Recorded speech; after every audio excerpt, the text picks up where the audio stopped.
বন্ধুরা, আপনারা যারা শ্রীমদ্ ভগবদ গীতা পড়ার সময় ঠিক করে পান না, তাদের জন্য এই ভিডিওটি অত্যন্ত গুরুত্বপূর্ণ একটি ভিডিও হতে চলেছে।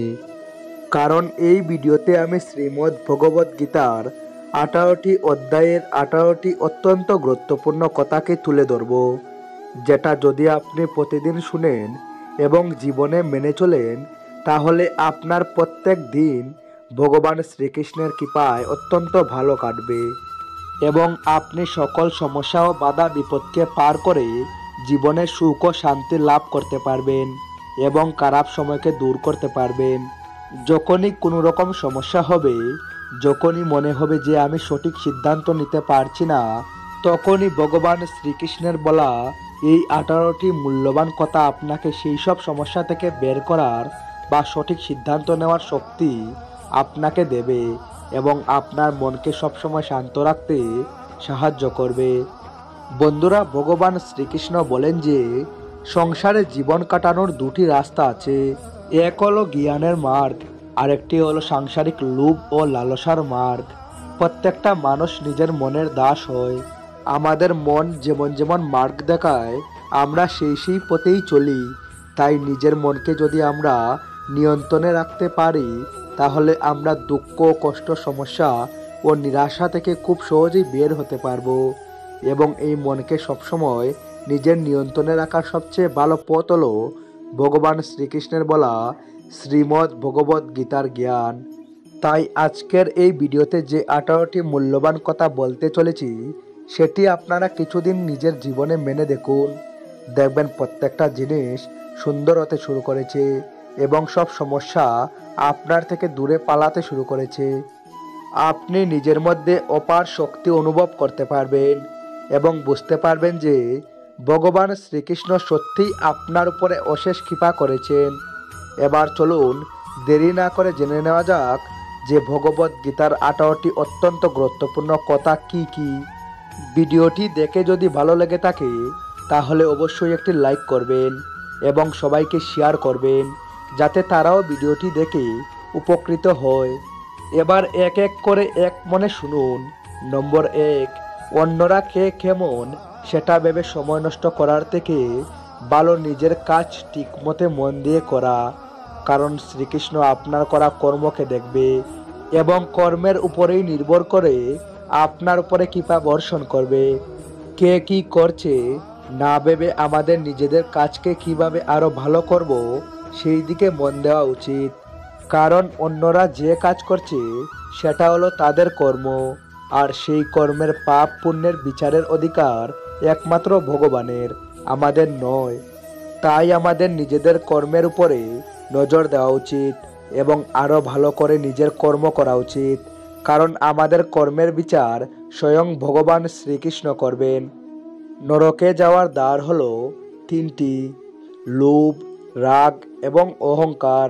এই 3টি জিনিসের থেকে আমাদের দূরে থাকা উচিত।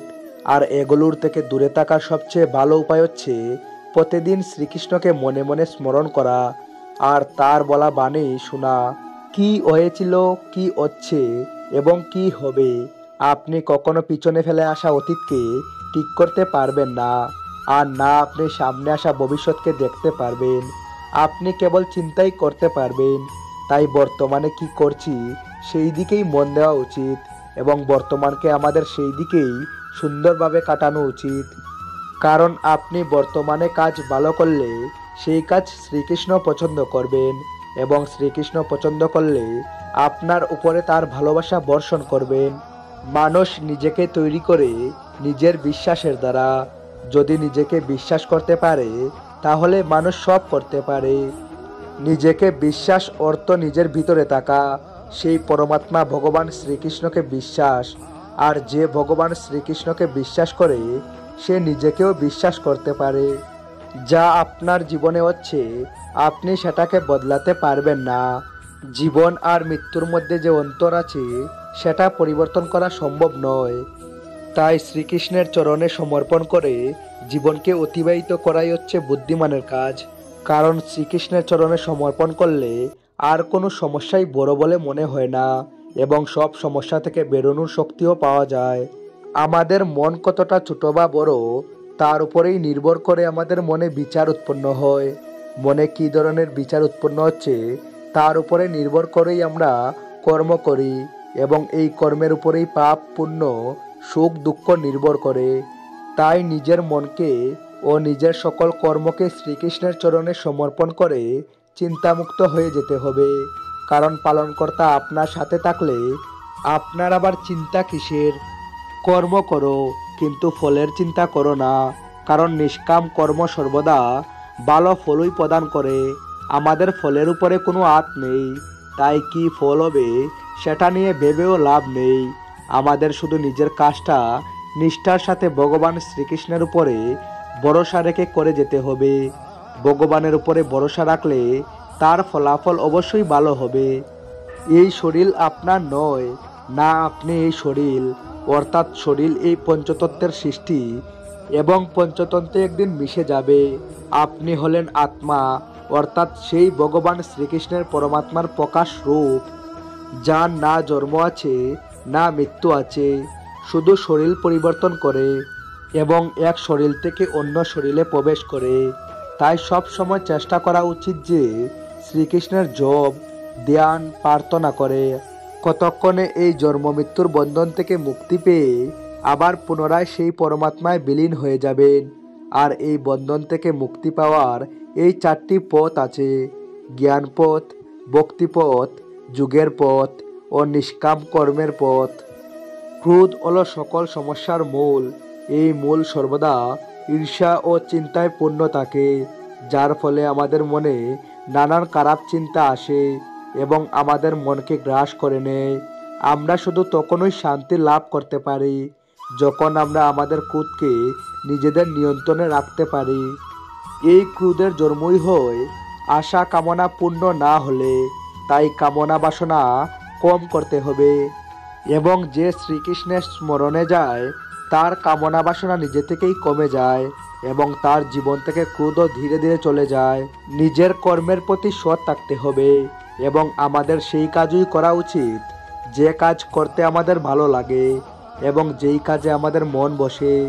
নিজের কর্মের প্রতি সর্বদা সততা ও নিষ্ঠা রাখতে হবে, কারণ আমরা প্রত্যেকেই স্বয়ং ভগবানের কাজ করছি। যদিও ভগবানের কাজ নিষ্ঠার সাথে না করি তাহলে ভগবান আমাদের উপর কৃপা কখনোই বর্ষণ করবেন না। তার নজর আমাদের উপরে সবসময় রয়েছে। মানুষকে লুকিয়ে কোনো কাজ করা যায়, কিন্তু ঈশ্বরকে টকানো কখনো যায় না। এই দুনিয়া আপনার নয়, না আপনি এই দুনিয়ার। তাহলে কেন অন্যের মধ্যে নিজের খুশি খোঁজার চেষ্টা করছেন? নিজের খুশি সবসময় নিজের মধ্যে খোঁজার চেষ্টা করুন, কারণ আপনার সঙ্গে স্বয়ং ভগবান শ্রীকৃষ্ণ বাস করেন। নিজের সঙ্গে সময় কাটান, শ্রীকৃষ্ণের সাথে সময় কাটান, দেখবেন আপনি সব সময় ভিতর থেকে খুশি রয়েছেন। সর্বদা সত্য কথা বলুন। সত্য কথা বলে যদি আপনি লাভ নাও পান তাহলে শান্তি অবশ্যই পাবেন, কারণ সত্যিই ভগবান। সত্যের জন্য হয়তো আপনি অনেকের কাছে খারাপ হতে পারেন, কিন্তু ভগবানের কাছে কখনোই খারাপ হবেন না। আর সত্যের জয় সর্বদাই হবে, কারণ ভগবানের হার কখনোই হয় না। শ্রীকৃষ্ণের কৃপা লাভের একমাত্র পথই হলো সত্যকে আশ্রয় করা। জগতে কোনো জিনিসের অনর্থক অপচয় কখনো করবেন না। শুধু যেটুকু জিনিসের প্রয়োজনীয়তা আপনার কাছে শুধু সেটুকু জিনিসই নিন, বাকি অন্যের জন্য ছেড়ে দিন। অন্যের মনকে সন্তুষ্ট করা শিখতে হবে, কারণ প্রত্যেকেই ভগবান শ্রীকৃষ্ণের সন্তান, হোক সে ভালো মানুষ বা খারাপ মানুষ। যদি খুশিতে জীবন কাটাতে চাও তাহলে নিজের ইচ্ছা নাশ করে দাও এবং সবসময় কৃষ্ণ ভক্তিতে লেগে থেকে নিজের কাজ করে যাও। কোনো কিছুর অভাব হবে না। ভগবান শ্রীকৃষ্ণ গীতারূপে সর্বদা আমাদের সাথে অবস্থান করছেন। তাই যখনই কোনো সমস্যায় পড়বেন ভগবানের গীতার বাণী স্মরণ করবেন এবং ভগবানকে স্মরণ করবেন। আপনার সকল সমস্যা অবশ্যই ভগবানের কৃপায় দূর হয়ে যাবে। ভগবান শ্রীকৃষ্ণই হলেন স্বয়ং পরমাত্মা। তাই সর্বদা ভগবানের স্মরণ আমাদের করতে হবে এবং তার চরণে নিজেকে নিবেদন করতে হবে, যার উপর পরমাত্মার আশীর্বাদ থাকবে। আর মন নিজে থেকেই শান্ত হয়ে যাবে এবং তার জীবনে সবসময় খুশি বিরাজ করবে। যে শ্রীকৃষ্ণের স্মরণে যেতে পারে সে সকল পাপ থেকে মুক্ত হয়ে জন্ম মৃত্যুর বন্ধন থেকে মুক্তি পেতে পারে। মনকে নিজের নিয়ন্ত্রণে আনার সবচেয়ে বড় অস্ত্র হলো ধ্যান। আমাদের নিয়মিত কিছুক্ষণ বসে চোখ বন্ধ করে ভগবান শ্রীকৃষ্ণের স্মরণ করে ধ্যান করতে হবে এবং এই ধ্যান করতে করতে একসময় মন নিজের বসে চলে আসবে। আমরা আত্মজ্ঞান লাভ করে এই জন্ম মৃত্যুর বন্ধন থেকে মুক্তি পেতে পারবো। আর এই জন্য নিয়মিত অভ্যাস ও সংযম অবশ্যই প্রয়োজনীয়। তো বন্ধুরা, এই ছিল 18টি সবচেয়ে গুরুত্বপূর্ণ গীতার কথা, যেগুলোকে আমাদেরকে জীবনে অবশ্যই মেনে চলতে হবে।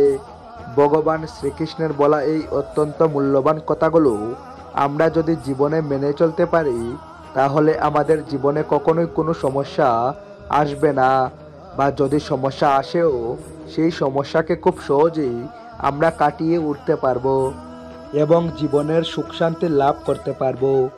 ভিডিওটি দেখে যদি ভালো লাগে তাহলে অবশ্যই কমেন্টে জয় শ্রীকৃষ্ণ লিখতে ভুলবেন না। ভালো থাকুন, সুস্থ থাকুন, দেখা হবে নতুন আরেকটি ভিডিওতে।